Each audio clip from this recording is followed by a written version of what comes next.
안녕하세요. You can do it 캔디쌤입니다. 오늘은 2024 서울 인성교육 시행 계획을 기반으로 공동체형 인성교육에 대해서 정리해 보았습니다. 공동체형 인성은 2024 신년사에서도 강조하고 있는 부분이니 간단하게 알고 계시면 도움이 될 것 같습니다. 이 2024 서울 인성교육 시행 계획이 궁금하신 선생님들께서는요, 더보기란이나 댓글에 남겨져 있는 링크를 참고하시면 되겠습니다. 먼저 개념 및 목표입니다.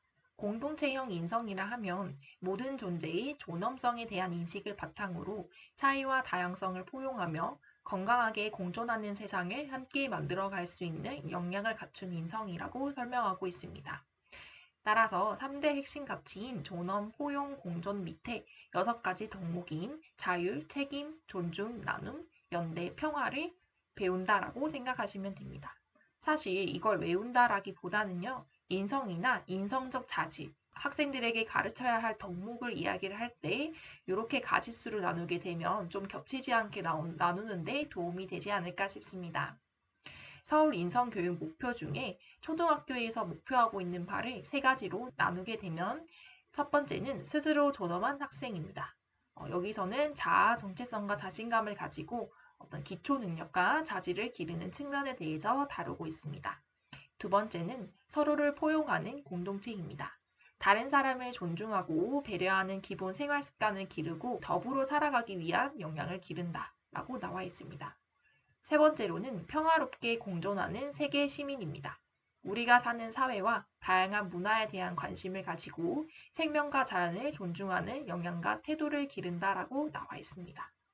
사실 이게 인성교육의 목표지만요, 여기서 가지치기를 하게 되면 스스로 존엄한 학생에서는 자기주도적 학습으로 나아갈 수 있고, 서로를 포용하는 공동체에서는 학교에서의 또래 관계나 공동체 생활과 연관 지을 수 있고, 평화롭게 공존하는 세계 시민에서는 세계 시민 교육, 다문화 교육 또는 생태 전환 교육과 관련 지어서 생각해 볼 수 있다라고 해석하시면 좋을 것 같습니다.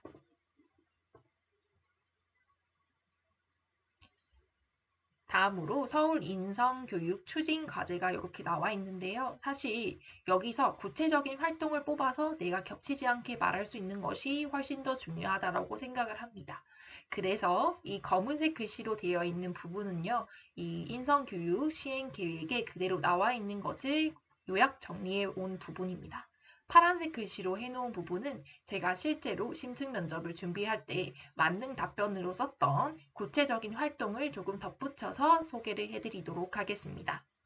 그래서 아까 말씀드렸던 스스로 존엄한 학생, 서로를 포용하는 공동체에 평화롭게 공존하는 세계 시민, 이것도 3가지가 나, 우리, 나아가 세계를 생각하는 교육이기 때문에 가지수를 겹치지 않고 말할 수 있는 방법 중 하나라고 생각을 합니다. 먼저 스스로 존엄한 학생에서는요, 크게 학교와 가족의 측면으로 나눌 수가 있습니다. 초등학교 저학년에서는 꿈쟁 교실과 연계한 통합적 감각 활동, 협력적 놀이 학습 등이 소개되고 있습니다. 그리고 3학년에서 6학년에는 우리가 꿈꾸는 교실과 연계한 프로젝트 수업, 토의 토론 수업 등을 이야기를 하고 있습니다. 특히 프로젝트 기반 실천 중심 인성 교육이라고 하면 사실 구체화해서 말하기가 어렵잖아요. 그래서 생태 전환 나무 심기 프로젝트를 통해 인성 교육을 한다라고 이야기를 한다면 그 프로젝트 활동에서 제로 웨이스트를 실천하고 그린 슈머가 되어보기 또는 재활용을 실천해 보거나 생태 도시를 설계해 보는 등의 활동으로 연관 지어서 말씀하시면 훨씬 더 구체화된 답변을 하실 수 있다고 생각합니다. 다음으로 특색 있는 학교 창의적 체험 프로그램을 정착하는 것인데요. 여기서 동아리 활동이 특히 사용하기에 좋아 보였습니다. 그리고 학생이 기획하고 실천하는 학생 자치 문화 확산에 대해서도 이야기가 나와 있었습니다. 학생 자치는 민주시민과 연결 지을 수도 있고 아니면 스스로 자기주도적으로 학교를 바꿔나가는 것과도 관련 지어서 이야기할 수 있다라고 생각합니다. 가족의 측면에서는요, 수시 상담을 통해 내 자녀를 이해하는 것, 학부모가 스스로 존엄한 학생을 만들기 위해서 도움을 준다라는 가족 공동체의 입장이라고 생각하시면 됩니다. 특히 요즘 실제 현장에서는요, 수시 상담으로 1학기, 2학기 정해진 기간 내가 아닌 모든 학기 중에 선생님과 원할 때 상담을 할 수 있도록 하는 것을 지향하고 있습니다. 그렇기 때문에 수시 상담이라는 단어를 기억하셨다가 함께 활용해 주시면 조금 더 구체성 있게 답변할 수 있지 않을까 생각합니다. 그리고 가족에서 특히 주 1회 가족과 함께 식사하는 날, 주 1회 가족회의, 마음을 담은 편지 쓰기 행사와 같은 부분은 구체적인 답변으로 쓰실 때 도움이 되지 않을까 싶어서 함께 넣어 두었습니다. 다음으로 서로를 포용하는 공동체의 관점에서 학교와 지역 측면으로 크게 나누어 보았습니다.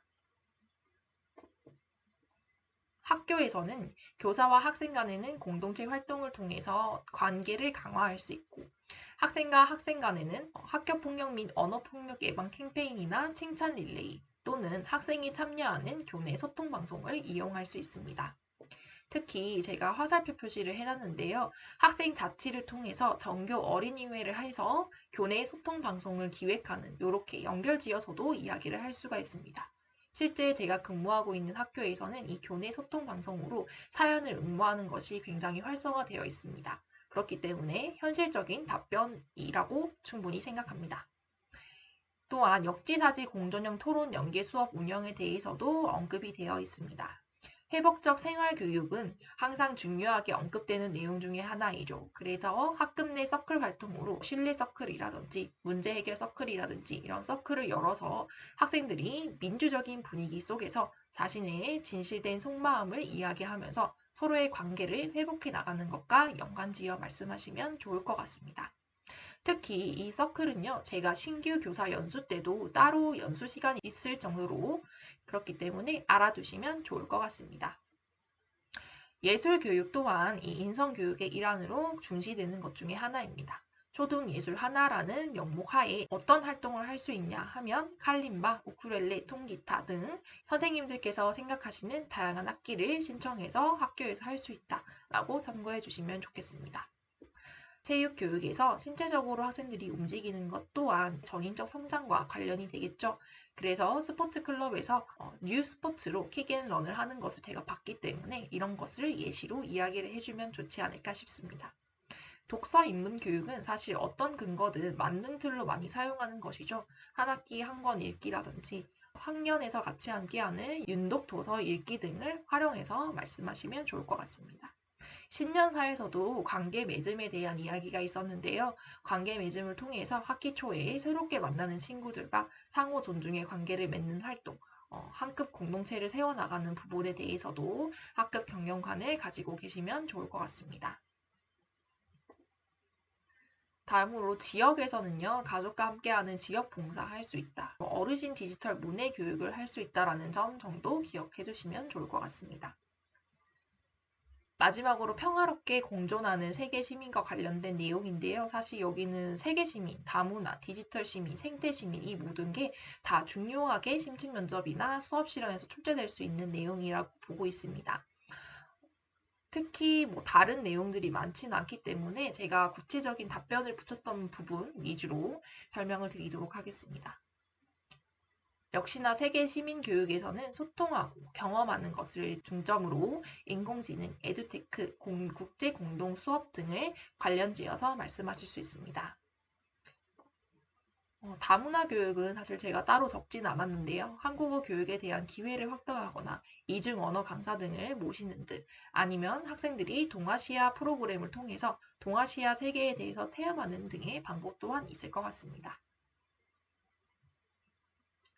다음으로 디지털 시민 교육인데요. 특히 디지털 리터러시 교육은 저는 이 두 가지를 크게 근거로 많이 활용을 했습니다. 허위 정보 판별 교육이라고 해서 실제 이 페이크 헌터 프로젝트를 가져와서 가짜 뉴스에 대해서 학생들과 비판적인 관점을 가질 수 있도록 한다. 또는 NI 신문 활동을 통해서 학생들이 한 가지 주제에 대해서 반대 입장을 생각해보는 이런 칼럼 비교 분석 이런 것들을 설명하는 데 많이 사용하였습니다. 학생들이 요즘 인터넷이나 스마트폰 중독 때문에 어려움을 많이 겪고 있기 때문에 이것을 예방하기 위해서 가정과 연계해서 실천 약속을 이행할 수 있도록 하는 점 정도 생각해 주시면 좋을 것 같습니다. 그리고 인공지능 리터러시라는 개념이 등장을 하는데요. 인공지능 리터러시는 말 그대로 인공지능에 대해서 이해를 해서 디지털 리터러시처럼 그것을 비판적으로 활용할 수 있는 것, 그러한 역량을 의미한다라고 생각하시면 됩니다. 그런데 인공지능의 부정적인 영향이라든지 이런 것들을 찾기가 굉장히 어려웠어요. 그래서 제가 참고했던 책은 알고리즘의 편견이라는 책이었습니다.